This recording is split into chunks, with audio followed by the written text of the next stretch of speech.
Kembali di berita satu utama, pemirsa, seorang siswa SMA di Kota Banjarmasin, Kalimantan Selatan menikam temannya saat berada di ruang kelas.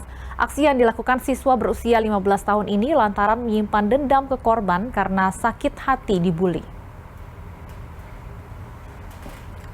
Inilah rekaman kamera pengawas saat siswa kelas 10 menikam temannya di rumah kelas pada Senin pagi. Peristiwa ini menyebabkan korban MRN mengalami luka di sejumlah bagian tangan dan tubuh. Korban dilarikan ke rumah sakit. Sementara pelaku langsung lari namun berhasil ditangkap penjaga sekolah. Kasat Reskrim Polresta Banjarmasin, Kompol Thomas Afrian mengatakan dari hasil interogasi sementara, pelaku mengakui menyerang korban dengan senjata tajam karena kerap dibuli. Untuk pelaku sendiri yang mana sempat melarikan diri keluar dari sekolah berhasil diamankan oleh petugas. Untuk motif sendiri ini apa? Sementara menurut informasi dan hasil interogasi dari rekan-rekan penyelidik di lapangan, ini karena ada sakit hati dari pelaku di mana sering dibully oleh korban.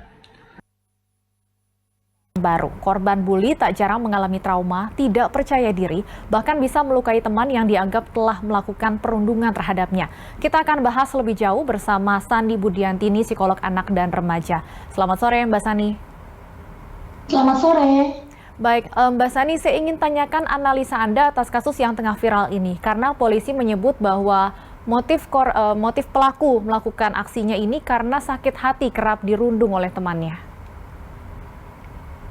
Iya, memang adanya kasus bullying di sekolah itu bisa merupakan korban yang sakit hati kemudian melakukan satu penyerangan kembali.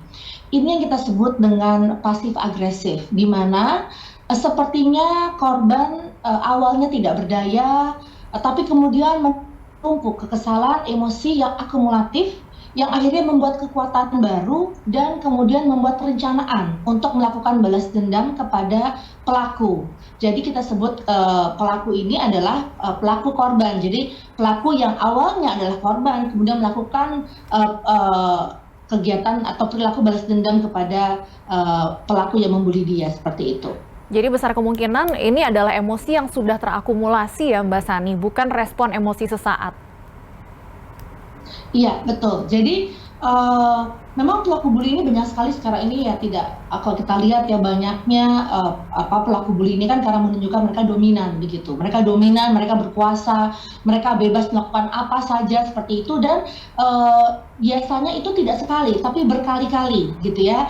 Nah, sehingga tadi korban tidak kuasa atau ya malu atau merasa stres, trauma, tapi di sini bukan depresi jatuhnya, tapi malah melakukan satu kekuatan baru untuk melakukan balas dendam. Dan biasanya pelaku korban itu tidak berkali-kali, biasanya sekali, tapi melakukan agresifnya yang cukup dalam begitu. Nah, ini yang beresiko tinggi begitu ya, karena itu bukan spontan tapi bisa direncanakan seperti itu. Seberapa fatal Mbak Sani dampak bullying pada korbannya, terutama di usia remaja? Ya, jadi memang ini korban dari bullying ini ada dua ekstrim ya. Yang ekstrim ke kiri itu biasanya yang akhirnya mengalami stres berat, depresi ya, bahkan bisa mengalami gangguan kejiwaan ya. Biasanya yang cukup kasus-kasus serius itu sudah didampingi oleh psikiater dan psikolog ya, untuk kembali mereka bisa menghadapi kegiatan sehari-harinya. Tapi ada yang ekstrem kanan ini yang justru melakukan agresivitas yang kita sebut dengan pasif agresif. Dia menyerang ya, dia bisa menusuk, dia bisa berakibat fatal. Ini karena emosi yang tidak bisa dia kendalikan dan dia tidak tahu caranya. Nah, ini yang sebenarnya bisa kita bantu dari sistem sekolah, sistem keluarga untuk menyampaikan kepada korban ketika dia menjadi korban bullying, apa cara-cara yang dia lakukan agar dia juga bisa menyalurkan emosinya secara tepat, seperti itu. Kalau sebagai orang tua, apakah ada ciri-ciri yang bisa membantu mengenali jika anaknya menjadi korban bullying, Mbak Sani? Iya, memang ada yang terlihat, ada yang tidak. Ya, kalau ada simptoms yang bisa terlihat seperti anak mulai tidak mau sekolah, ya, malas-malesan ke sekolah, murung, ya, mengurung diri, tidak mau berteman lagi, sering kali mungkin sedih, gitu ya, tidak berkontak dengan lingkungan sosialnya. Itu salah satu juga simptoms, misalnya ada sesuatu di dalam kesehariannya, ya, itu bisa saja salah satu simptoms dia korban bully. Tapi ada yang memang tidak terlihat, sepertinya baik-baik saja. Dan ini biasanya terjadi pada laki-laki, ya. Kalau laki-laki itu biasanya dia merasa fine gitu. Kalau perempuan biasanya lebih cenderung tampil, ya, tidak malu-malu untuk menampilkan simptoms tadi. Nah, ini kadang-kadang orang tua jadinya kurang bisa melihat secara jelas begitu, ya, dari observasi. Oleh karena itu mestinya baiknya orang tua juga bisa mengajak anak berdiskusi, ya,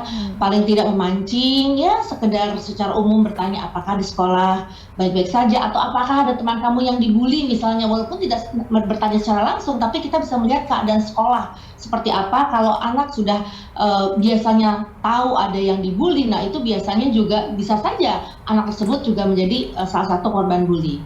Kalau dari sudut pandang lain, Mbak Sani, pelaku bullying, faktor apa yang bisa mendorong seseorang menjadi pelaku bullying di sekolah?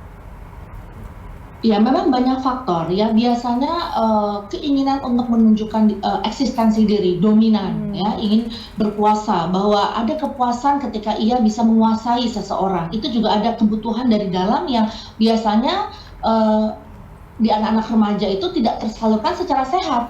Kan kalau ada anak yang positif, dia menyalurkan keeksistensinya melalui prestasi, hobi, dan sebagainya. Tapi ada yang dia tidak tahu atau tidak ada cara yang lebih sehat lagi kecuali misalnya membuli. Itu adalah pikiran yang negatif tadi.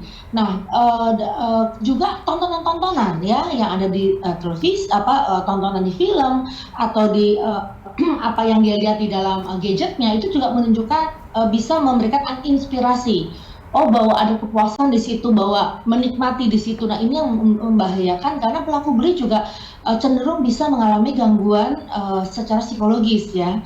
Dan ini juga ya seperti emosional yang nggak terkontrol gitu kan. Dan ini yang juga menjadi perhatian kita semua. Jadi baik korban dan pelaku bully itu sama-sama memiliki indikasi bisa terjadinya kecenderungan ada gangguan kejiwaan nantinya, begitu. Baik. Semoga ini menjadi perhatian bagi para orang tua, terutama yang memiliki anak usia remaja, ya. Terima kasih Mbak Sani sudah berdiskusi bersama kami di Berita Satu Utama. Sehat selalu.